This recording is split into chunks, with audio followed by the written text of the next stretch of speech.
শুভ সকাল।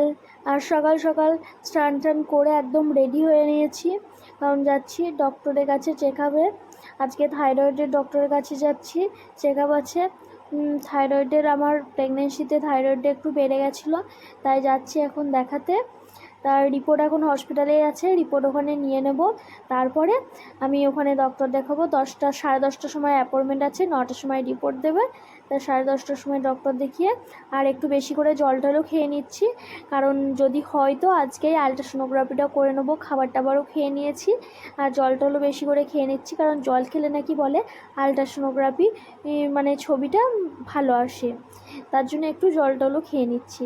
আর ওখানে গিয়েও আমি এই যে স্যান্ডউইচটাও খেয়েছিলাম, কারণ ওখানে গিয়ে একটু লেট হয়ে গেছিলো। তাই আমাকে ডক্টরে দেখে আবার বলেছিল যে কিছু খাওয়ার জন্য, তা আমি তো খাওয়ার কিছু নিয়ে যাইনি, তাই স্যান্ডউইচটা খেয়েছি। আর বাড়ি আসার পথে এই যে আমি এই রসমালাই দুটো নিয়ে এসেছিলাম আমার মেয়ের জন্য।